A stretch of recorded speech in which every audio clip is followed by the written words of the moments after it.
करते हैं diuretics and anti diuretics drug. Diuretics and anti diuretics drug increase and decrease kidney output and also increase and decrease kidney excretion and reabsorption process।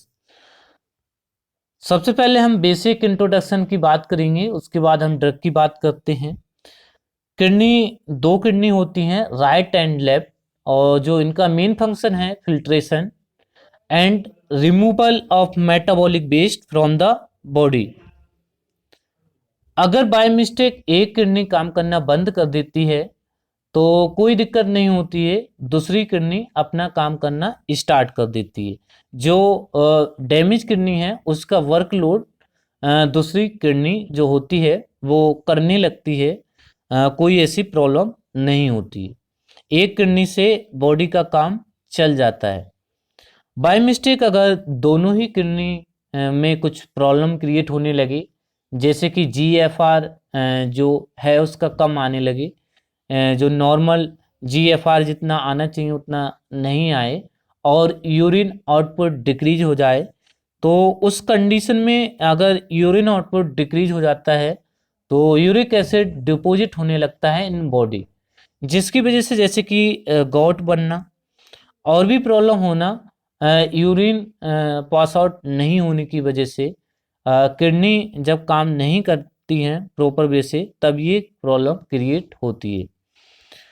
अब हम बात करें कि आखिर पता कैसे लगाया जा सकता है किडनी अच्छे से काम कर रही है या फिर नहीं, तो GFR टेस्ट के थ्रू पता लगाया जा सकता है कि किडनी काम कर रही है या फिर नहीं, नॉर्मल उसका GFR रेट आ रहा है या फिर नहीं।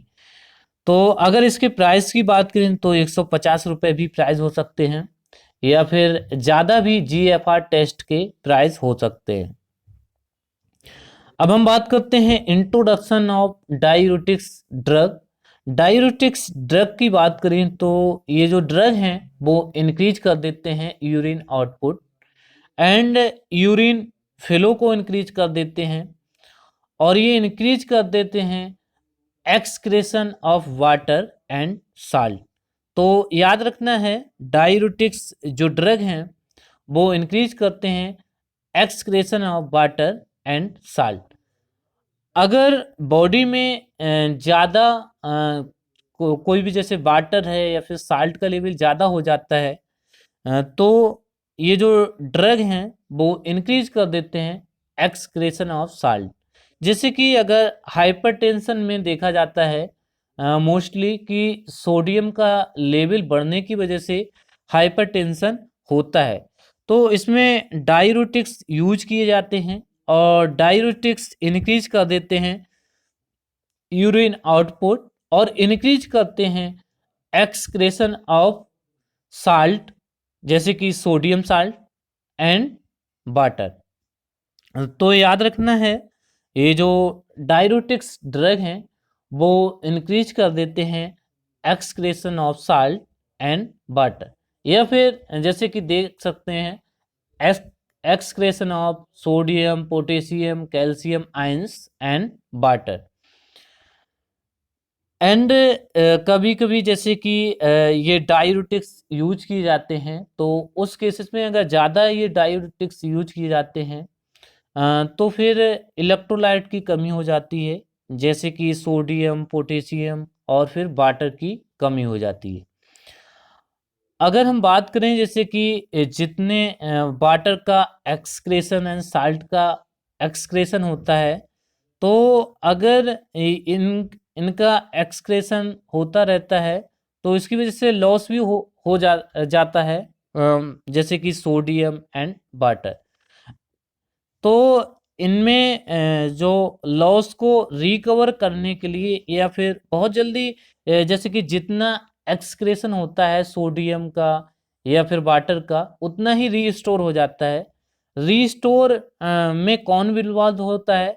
बॉडी का जो होम्योस्टैटिक मैकेनिज्म है वो दोबारा रीस्टोर कर देता है। जितना इलेक्ट्रोलाइट या फिर साल्ट या फिर वाटर का एक्सक्रेशन होता है उतना रीस्टोर हो जाता है दोबारा बॉडी में। और किसके थ्रू होता है?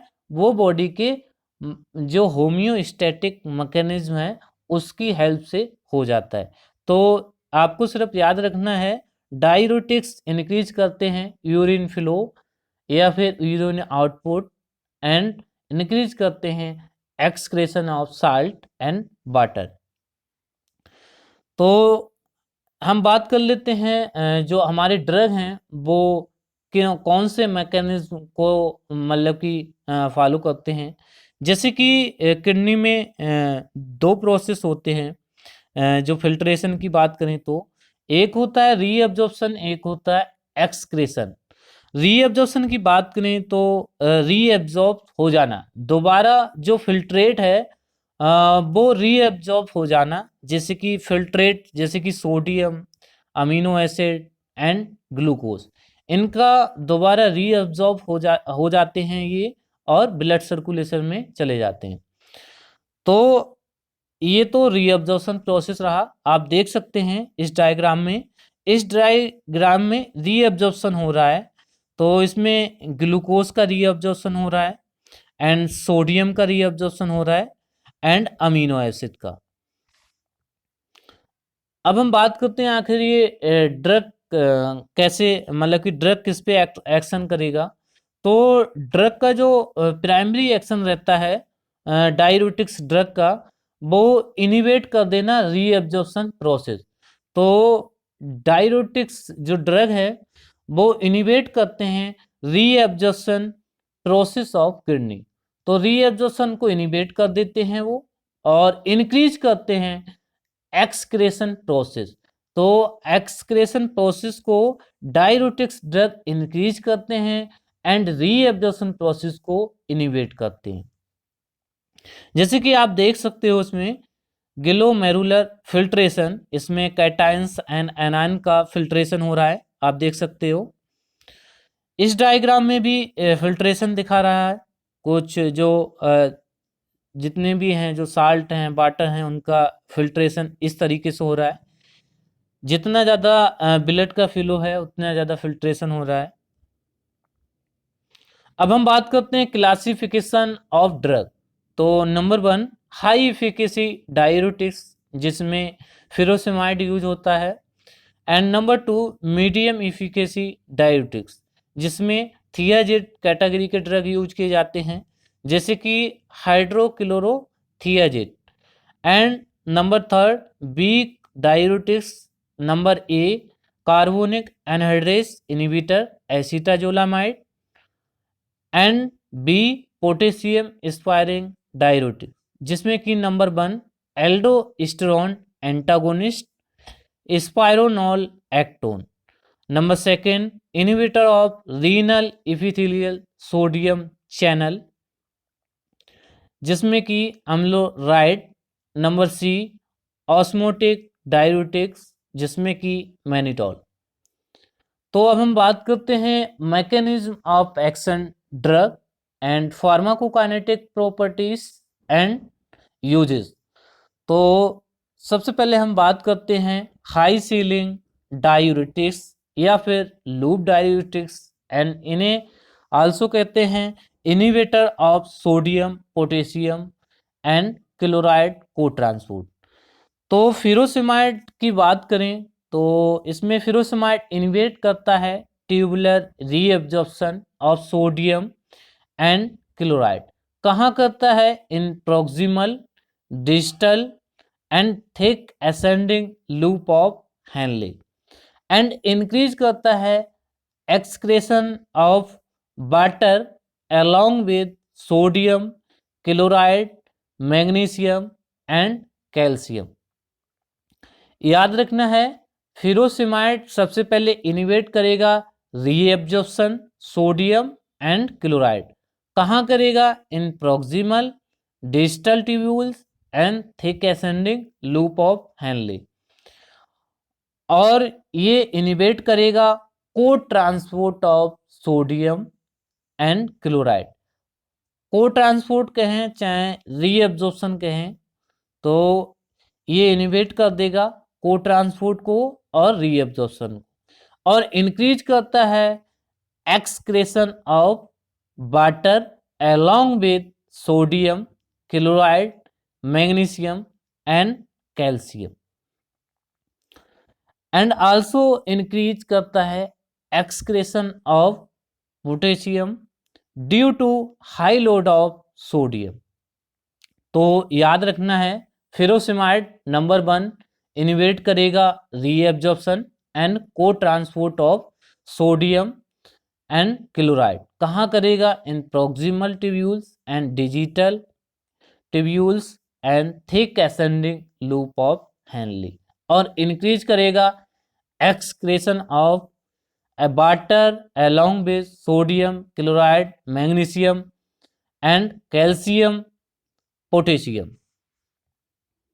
फार्माकोकाइनेटिक की बात करें तो drug taken by orally route and absorb bind to plasma protein and elimination by kidney.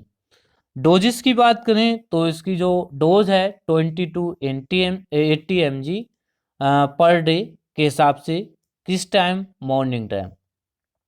Uses की बात करें तो oedema, acute pulmonary oedema, cerebral oedema, hypertension, hyper calcicemia. Thiazide and related diuretics. अब हम बात करते हैं थियाजेट एंड रिलेटेड डाययूरेटिक्स। इसमें हाइड्रोक्लोरथियाजेड ड्रग है, क्लोरथियाजेड। तो सबसे पहले हम हाइड्रोक्लोरथियाजेड के मैकेनिज्म ऑफ एक्शन की बात करते हैं। इनिवेट करता है हाइड्रोक्लोरोथियाजेड, इनिवेट करते हैं reabsorption of sodium and chloride ion. कहाँ करते हैं? Digital convoluted tubules. याद रखना है हाइड्रोक्लोरथियाजेड जो ड्रग हैं वो इनिवेट करते हैं reabsorption of sodium and chloride.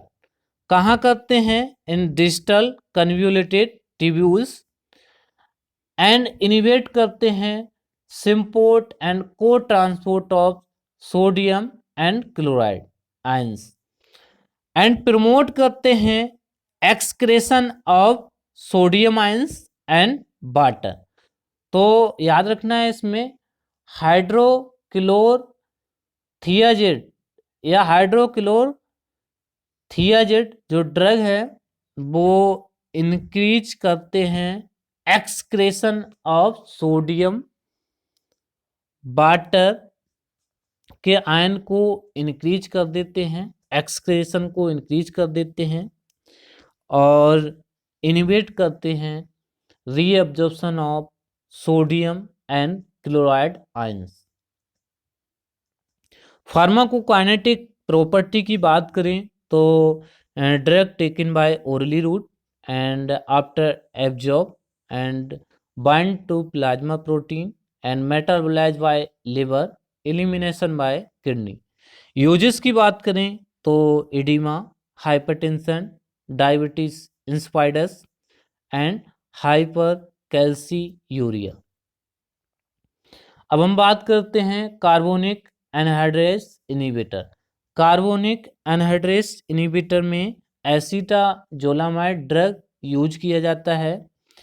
एसीटाजोलामाइड जो ड्रग है उसके मैकेनिज्म ऑफ एक्शन की बात करें तो एसीटाजोलामाइड इनिवेट करता है कार्बोनिक एनहाइड्रेस एंजाइम और इनिवेट करता है कैटालाइजिंग रिएक्शन को इनिवेट कर देगा। नंबर 1 एसीटाजोलामाइड इनिवेट करता है कार्बोनिक एनहाइड्रेस एंजाइम और ये जो कार्बोनिक एनहाइड्रेस एंजाइम है वो रिस्पॉन्सिबल है for catalysing reaction between carbon dioxide and water into carbonic acid and then bicarbon. तो इसके मेन मैकेनिज्म ऑफ एक्शन की बात करें तो एसीटाजोलामाइड रिड्यूस करता है reabsorption of bicarbonate from the proximal tubules in the kidney. याद रखना है एसीटाजोलामाइड ड्रग इनिवेट करता है रीएब्जॉर्प्शन ऑफ बाइकार्बोनेट। कहाँ? In the proximal tubules in kidney, and increase करता है excretion of bicarbonate, mild increase in sodium and potassium excretion. तो याद रखना है, एसिटाजोलामाइड जो ड्रग है वो इनिवेट कर देगा रीएब्जॉर्प्शन ऑफ बाइकार्बोनेट। कहाँ? In proximal tubules in kidney, and increase कर देगा excretion of bicarbonate and mild increase sodium and potassium excretion. Carbonic anhydrase जो इनिवेटर में एसिटाजोलामाइड ड्रग है, ये आल्सो डिक्रीज करती है इंट्राऑक्यूलर प्रेशर, आंखों का इंट्राऑक्यूलर प्रेशर को डिक्रीज करती है, और डिक्रीज करती है सिक्रेशन ऑफ एक्वस ह्यूमर। तो ये ग्लूकोमा जो आंखों में जो डिसऑर्डर हो जाता है उसमें यूज इस ड्रग को किया जाता है। इंट्राऑक्यूलर प्रेशर को ये ड्रग कम करते हैं और इनका यूज एज अ डायूरेटिक्स। दो जैसे कि एक तो इंट्राऑक्यूलर प्रेशर को कम करने के लिए और एडिमा में इनका यूज होता है। जैसे कि एसिटाजोलामाइड जो ड्रग है वो सबसे ज़्यादा यूज होता है, ये एज अ डायूरेटिक्स एंड जो ग्लूकोमा हो जाता है उसमें यूज होता है, जो आँखों के इंट्राऑक्यूलर प्रेशर को कम करता है और जो एक्वस ह्यूमर का फॉर्मेशन है उसे कम करता है। अब हम बात करते हैं पोटेशियम स्पायरिंग डायूरेटिक्स, जिसमें जो ड्रग है स्पायरोनॉल एक्टोन। स्पायरोनॉल एक्टोन जो ड्रग है वो ब्लॉक करता है मिनरलोकॉर्टिकॉइड रिसेप्टर को, एंड इनिबिट करेगा the formation of aldosterone induced protein.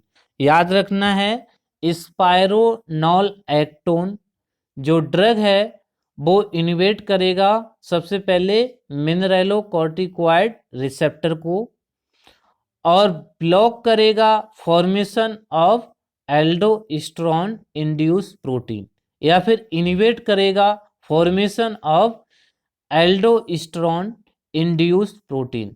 जब ये एल्डोस्टेरोन इंड्यूस प्रोटीन को इनिवेट कर देगा तो जिसकी वजह से क्या होगा, जो स्पायरोनॉल है एक्टोन जो ड्रग है वो प्रमोट करता है sodium ion excretion and potassium ion के रीअब्जॉर्प्शन को इंक्रीज करता है।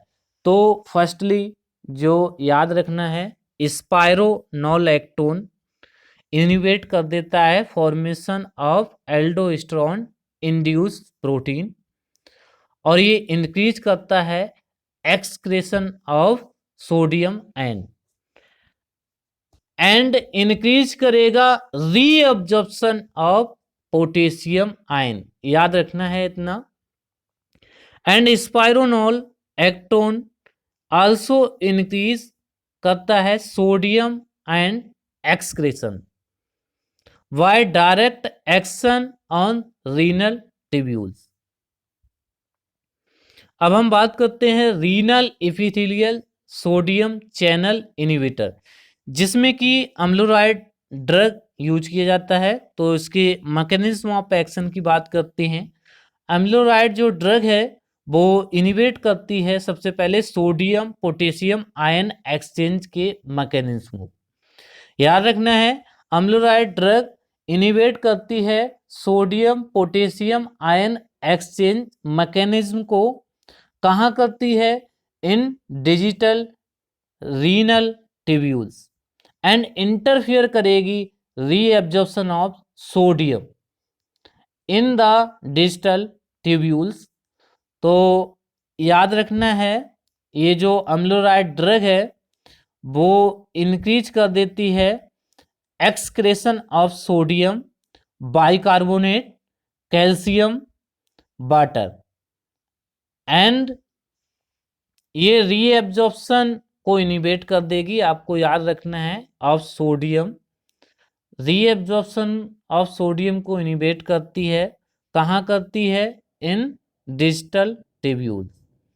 और किसकी हेल्प से करती है? ये सबसे पहले इनिबिट कर देगी sodium potassium ion exchange mechanism.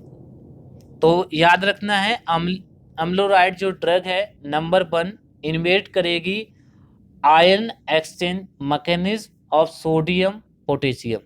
ठीक, उसके बाद रीएब्जॉर्प्शन ऑफ सोडियम आयन को इनिबिट कर देगी, रीएब्जॉर्प्शन नहीं होने देगी। कहाँ? इन डिजिटल टिब्यूल्स। और ये प्रमोट करती है excretion of sodium and bicarbonate calcium water. अब हम बात करते हैं ऑस्मोटिक डाययूरेटिक्स, जिसमें कि मैनिटॉल यूज किया जाता है। मैनिटॉल इंक्रीज करता है urinary volume, excretion of all cations and anions. याद रखना है, यूरिनरी वॉल्यूम को मैनिटॉल इंक्रीज कर देता है एंड इंक्रीज कर देता है excretion of all cations and anions by inhibiting transport process. और ये इनिबिट कर देता है ट्रांसपोर्ट प्रोसेस को एंड इंक्रीज करता है रीनल ब्लड फ्लो। जितना ज़्यादा रीनल ब्लड फ्लो होता है उतना ज़्यादा फिल्ट्रेशन होगा कैटाइंस एंड एनाइन का। तो याद रखना है, जितना ज़्यादा फ्लो उतना ज़्यादा यूरिनरी एक्सक्रेशन वॉल्यूम इंक्रीज हो जाता है। मैनिटॉल ऑल्सो इंक्रीज करता है extra cellular fluid volume because of mannitol draw करता है water from the intra cellular compartment.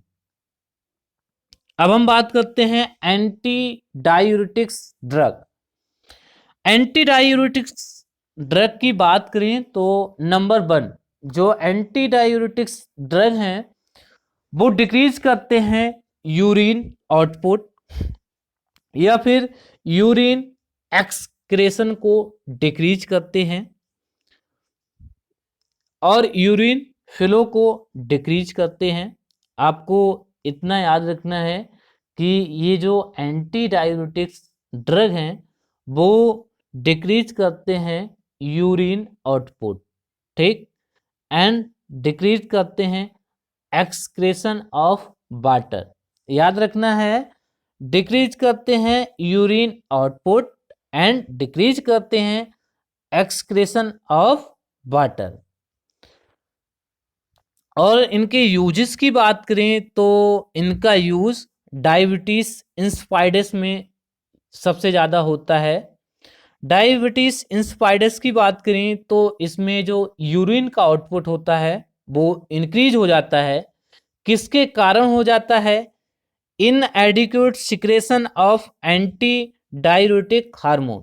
Anti diuretic hormone के इनएडिक्वेट सप्लाई की वजह से जो यूरिन का आउटपुट होता है वो इंक्रीज हो जाता है and due to inadequate renal tubular response to anti diuretic hormone. तो याद रखना है, जो डायबिटीज इंस्पाइडस होता है उसमें यूरिन का आउटपुट इंक्रीज हो जाता है। इंक्रीज होने का कारण जो inadequate secretion of anti diuretic hormone and inadequate renal tubular response to anti diuretic hormone. जैसे कि हम बात करें जो एंटी डायूरेटिक ड्रग हैं इनके मैकेनिज्म ऑफ एक्शन की बात करें तो एंटी डायूरेटिक जो ड्रग हैं वो इंक्रीज कर देते हैं रीएब्जॉर्प्शन प्रोसेस को। याद रखना है, एंटी डायूरेटिक्स जो ड्रग हैं वो इंक्रीज कर देते हैं रीएब्जॉर्प्शन को इंक्रीज कर देंगे। और वो किसके रीअब्जॉर्प्शन को इंक्रीज करते हैं? वाटर के रीअब्जॉर्प्शन को इंक्रीज करते हैं डायूरेटिक्स। आप देख सकते हैं इस डायग्राम में जो वाटर है उसका रीअब्जॉर्प्शन हो रहा है दोबारा, ठीक है, रीअब्जॉर्प्शन हो रहा है और वो दोबारा रीअब्जॉर्ब हो रहा है। इस डायग्राम में आप देख सकते हैं जैसे कि जो डायूरेटिक्स जो ड्रग हैं उनका जो मेन फोकस होता है वो रीएब्जॉर्प्शन ऑफ वाटर।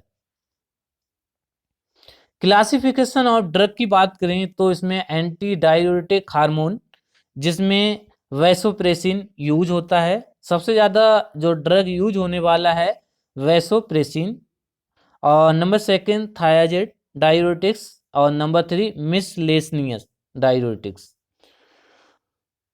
तो सबसे पहले हम बात करते हैं एंटी डायूरेटिक्स जो हार्मोन्स हैं उसमें वैसोप्रेसिन जो ड्रग है वो एंटी डायूरेटिक्स ड्रग है। और इसके जो फार्माकोलॉजिकल एक्शन की बात करें तो ये जो ब्लड वेसल्स की बात करें तो ये वेसो कंस्ट्रक्शन करा देता है।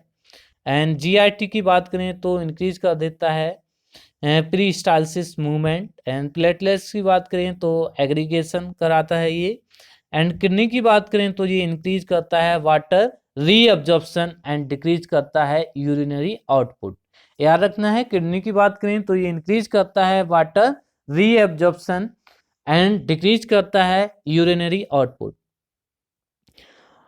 वैसोप्रेसिन की मैकेनिज्म ऑफ एक्शन की बात करें तो जो भी ड्रग है, कोई भी ड्रग है तो वो सबसे पहले रिसेप्टर से जाके बाइंड होता है। रिसेप्टर से जाके बाइंड होने के बाद अपना एक्शन शो करता है या फिर थेरापेटिक रिस्पॉन्स शो करता है। तो vasopressin act on the B2 receptor. सबसे पहले जो वैसोप्रेसिन है बाइंड होती है B2 रिसेप्टर से और उसे एक्टिवेट करती है B2 रिसेप्टर एंड इंक्रीज करती है CMP फॉर्मेशन। CMP के फॉर्मेशन अगर इंक्रीज हो जाता है, जैसे कि CMP अगर फॉर्मेशन इंक्रीज होने से जो वाटर का रीअब्जॉर्प्शन है वो इंक्रीज हो जाता है एंड रिड्यूस होता है यूरिनरी आउटपुट। तो याद रखना है, कोई भी ड्रग है तो वो सबसे पहले जाके अपने रिसेप्टर से बाइंड होती है, बाइंड होने के बाद वो अपना थेरापेटिक रिस्पॉन्स शो करती है। तो वैसोप्रेसिन सबसे पहले बाइंड होती है B2 रिसेप्टर से और उसे एक्टिवेट करती है, और B2 रिसेप्टर इंक्रीज करता है CMP फॉर्मेशन, और CMP के फॉर्मेशन के से इंक्रीज होने से इंक्रीज हो जाता है वाटर रीअब्जॉर्प्शन। तो याद रखना है, अगर CMP फॉर्मेशन इंक्रीज हो जाएगा तो वाटर रीअब्जॉर्प्शन प्रोसेस इंक्रीज हो जाता है एंड रिड्यूस होता है यूरिनरी आउटपुट। अगर हम फार्माको काइनेटिक्स की बात करें तो ये जो वैसोप्रेसिन है वो ओरली नहीं दिया जाता है, और ये जो ड्रग है एडमिनिस्टर्ड किया जाता है पेरेंटल रूट। इसका ये जो ड्रग है metabolize by liver and elimination by kidney. Uses की बात करें तो डायबिटीज इंस्पाइडस में सबसे ज़्यादा ये एंटी डायूरेटिक्स ड्रग यूज होते हैं एंड रीनल कंसंट्रेशन टेस्ट में यूज होते हैं। आज के लिए इतना ही, थैंक यू। किडनी की कीमत भी बहुत होती है, लास्ट इनकी भी आप सुन लेना जो ये बोल रहे हैं। थैंक यू, आज के लिए इतना ही।